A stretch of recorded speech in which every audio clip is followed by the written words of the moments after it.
There's an area or two at least where we're still fighting with God for control. It may be that God's calling you to let go of something. Maybe it's something bad. Maybe there's a sin in your life that God's calling you to let go. Maybe it's something good that you're holding on to, and he says, I've got something better for you, but you're gonna have to trust me. You're gonna have to let me rule.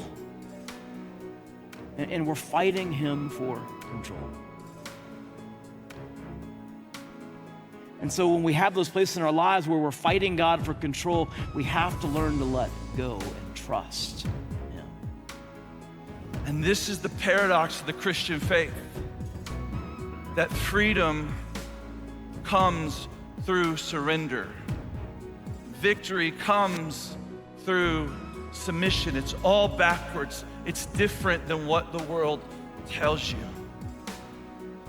D.L. Moody says this: the world has yet to see what God will do with the man fully consecrated to him. Fear of surrender will keep you from finding freedom in Jesus. There's a video on YouTube. I've watched it dozens of times, but it's how to catch a baboon.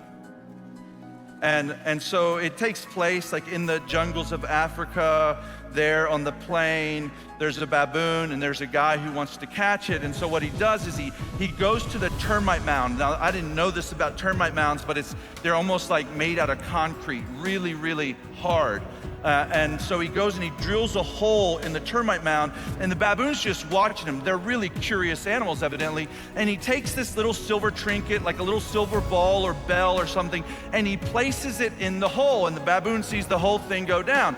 The man walks off, baboon climbs down the tree, walks up to the termite mound, puts his hand in, grabs it, but can't get his fist out, right? And so the man then walks up to the baboon, approaches the baboon. Baboon begins to go crazy. He starts squealing and screeching and flipping. It's like he's gonna rip his arm off. He can't get his fist out. All he has to do is let it go. And the man just slips the noose around his neck, takes him to captivity.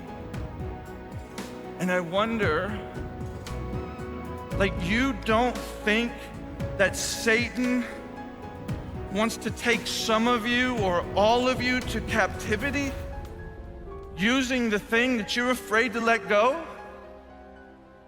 You think he doesn't want to keep you a slave to sin? It's time to give it up. All he has to do is let it go. Let go of the way you thought it was supposed to go. Let go. Sometimes it is a letting go that feels like death, but it's really a blessing. The blessing of letting go. Letting go. What is it that you're trying to control that God wants you to surrender? Our God can do way more through your surrender than you could ever do through your control. He can do way more. That which is on your heart is always better in his hand. You don't always have the power to control, but you do always have the power to surrender. And I promise you, God can do way more through your surrender than you can ever do through your control. Surrender means not my way, but God's way. I wonder what God would call you to surrender today. I wonder if God's already speaking to you and calling you to surrender something to him. And it's time to say to God, God, not my way, but your way. I surrender this to you. I'm gonna be real and open and honest about this struggle, and I'm gonna get through it with you. I'm not gonna try to do it on my own anymore. Will you let God be God? Will you let God be God? But we've got to learn how to lose control. Honestly, I would much rather know that I've got a God who is awesome, who's mighty, who's powerful, who's great, who is indescribable, knowing that I have him be in control versus me having stuff in my hands and trying to control it. Because in my hands, I guarantee you, I'm gonna mess it up. But in his hands, it's gonna be all right. Just trust God and let be what's going to be. Then I can reflect on the fact that, hey, if God be for me, then who in the world can be against me?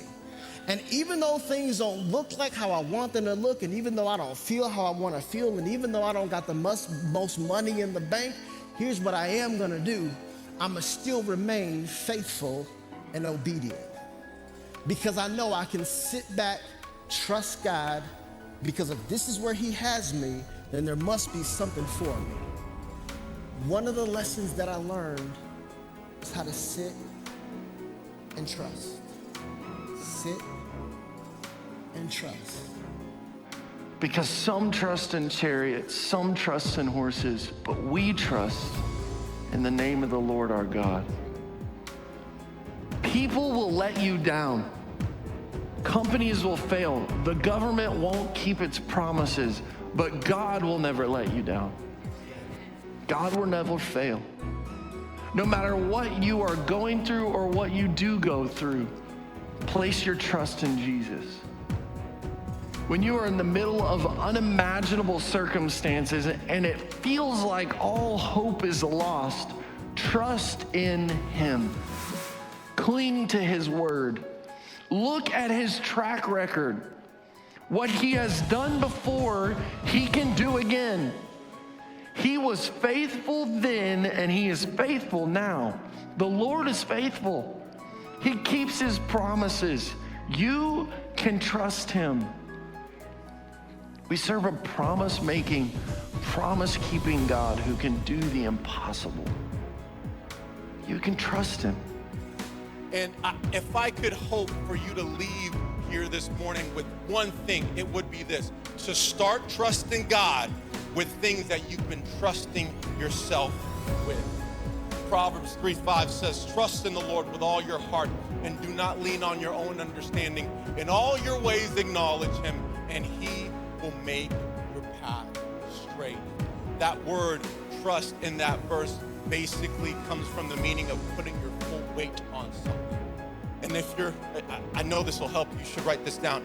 Since God sees all, you can trust him with all of you. God sees your frustration. Can I just tell you, you can trust him with all of you. God sees your health condition. You can trust him with all of you. God sees your mental health. You can trust him with all of you. God sees the challenging home dynamics. You can trust him with all of you. God sees the tension between your friendships. You can trust him with all of you. Keep praying to God because he sees you. If you want to follow Jesus, if you're going to completely surrender to him, it requires saying, I'm going to give you everything. All of it. Jesus, I surrender my life to you. I give you all that I have and all I am. I trust you. I want you to think of that, your biggest problem. Your biggest problem right now. You know, the thing that wakes you up in the middle of the night, the thing you wake up stressed about in the morning, the thing that you're biting your nails for, that you're constantly anxious about, that big problem that you don't see a solution for. You've got that pictured in your mind right now. Okay, now what I want you to do is come into that position of surrender where you're raising your hands, and you're closing your eyes. Raise your hands like this. I surrender. And then I want you in your mind's eye to picture yourself walking up to the cross and laying that big problem down at the foot of the cross.